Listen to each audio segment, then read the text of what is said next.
श्रीराम समर्थ. श्रोते हो, श्रींच्या प्रवचनात आज आपण ऐकणार आहोत, कर्म मार्गाने जात असता नामाची अत्यंत गरज आहे. परमार्थ साधण्यासाठी मोठी उदार वृत्ती आवश्यक आहे. थोर मनाच्या माणसाला परमार्थ साधतो. जो पंत असेल तोच संत बनेल.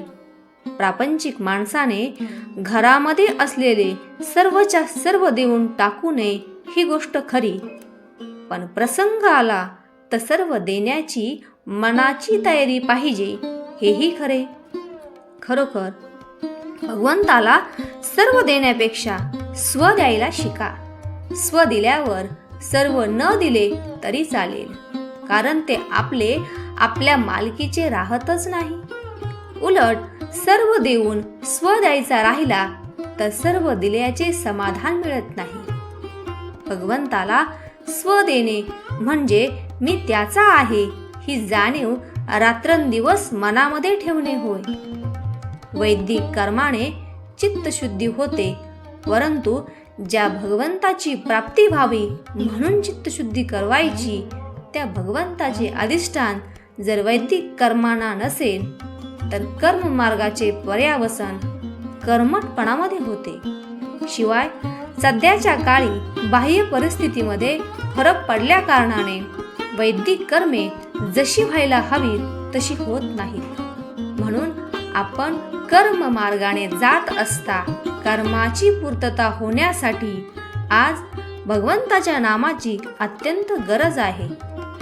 कर्म मार्ग मनापासून करणाऱ्या माणसामध्ये नुसते कर्म करणे हेच सर्वस्व आहे.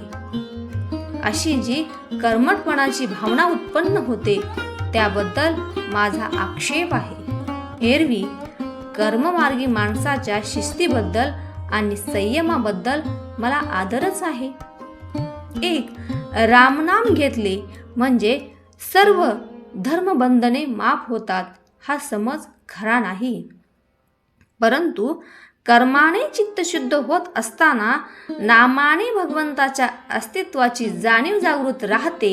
इतकेच नव्हे तर पूर्ण चित्तशुद्धी होऊन कर्म गळून गेल्यावर फक्त नामच शिल्लक राहते आणि भगवंताशी एकरूप झालो की त्यामध्ये मरून जाते.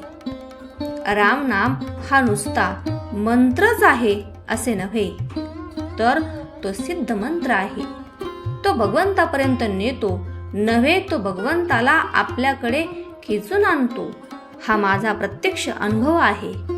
वाटेल त्याने नामाच्या या सामर्थ्याचे प्रत्यंतर पहावे. रामनाम हा देहबुद्धी जाळणारा अग्नी आहे. रामनाम हे ओंकाराचे स्वरूप आहे. ते सर्व कर्मांचा आणि साधनांचा प्राण आहे. श्री शंकरांपासून तो समर्थांच्या पर्यंत जे जे महासिद्ध होऊन गेले त्या सर्वांनी रामनाम कंठी धारण केले. रामनामाचा 3.5 कोटी जप करील त्याला त्याच्या देवतेचा अनुभव आल्याशिवाय राहणार नाही. रामनामाचा आधार घेऊन आपण सर्वांनी राम जोडावा. नाम घेत असता जे घडेल ते चांगले आणि आपल्या कल्याणाचे आहे असा भरवसा ठेवावा.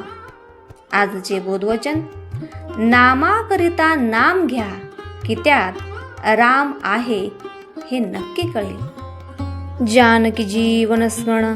जय जय राम.